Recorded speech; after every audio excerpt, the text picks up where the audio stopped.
Merci Sophie et merci à tous. Nous aurions aimé, moi en tout cas, poursuivre ce débat plus longtemps, surtout après ces mots d'espoir et de fraternité qu'on nous ont donnés, Beau et Fadi, à la fin, pour l'avenir et pour le dialogue à poursuivre entre les jeunes en particulier, mais aussi entre les moins jeunes, j'espère.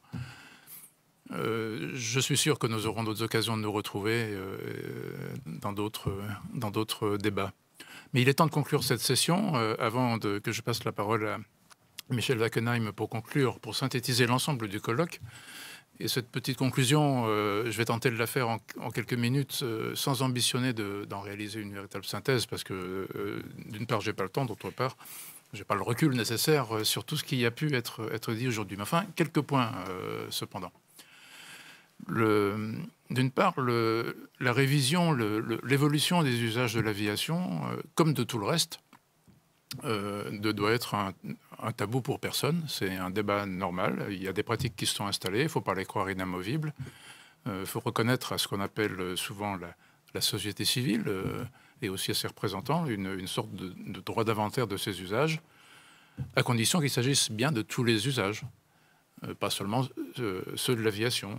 Donc, par exemple, ce que nous a montré Stéphane Gosling à propos de raisons de voyager qui sont parfois un petit peu contestables, c'est intéressant aussi de les appliquer à d'autres sujets. Par exemple, le couple de Parisiens qui irait à Dubaï pour faire du ski, logé dans un hôtel climatisé, passer tout son temps libre, il en aura beaucoup parce qu'il risque de s'ennuyer à des jeux vidéo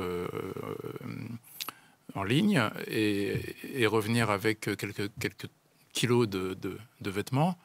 Il faut s'interroger sur l'ensemble de ces comportements, pas seulement le voyage en avion. Et au passage, l'habillement, le secteur de l'habillement est un contributeur plus important que l'aviation au réchauffement climatique. Il nous faut aussi en Europe, je crois que c'était manifeste, être conscient du fait que trop pointer du doigt un usage supposé excessif de l'aviation est d'une part disproportionné par rapport à son impact, du moins son impact actuel, et d'autre part et surtout oublieux d'immenses réalités mondiales. Donc c'est pas le propos de cette session, mais la réponse à ces immenses réalités me paraît, appartenir à la conclusion qu'en fera Michel, à travers aussi ce qui a été dit dans les sessions précédentes. Alors, sur un plan social, certes, une minorité d'habitants de la planète, c'est à l'origine de la plus grande partie des émissions. On a vu et entendu le chiffre cité par Stéphane Gosling, le 1% de personnes qui émettent 50% des émissions. Mais c'est vrai pour toutes les activités humaines. C'est pratiquement une évidence. Plus on a d'argent, plus on consomme d'énergie, au sens large.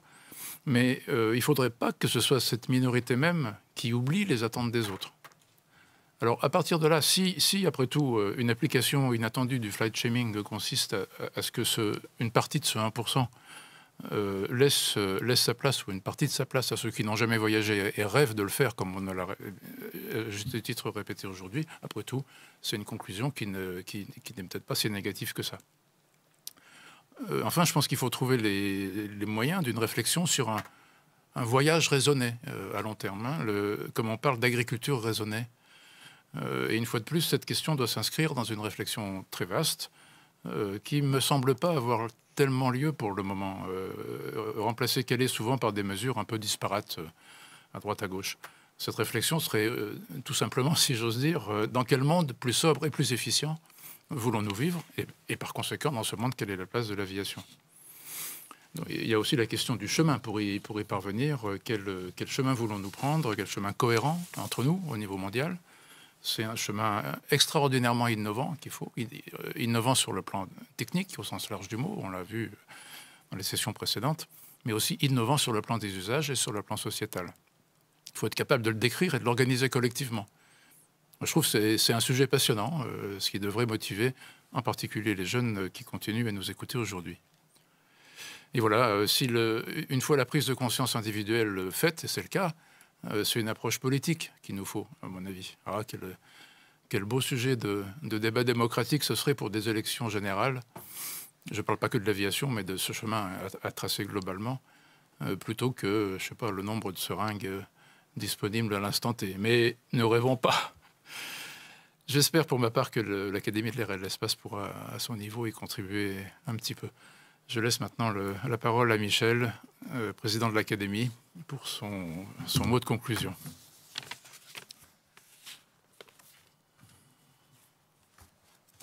Bon, merci Eric.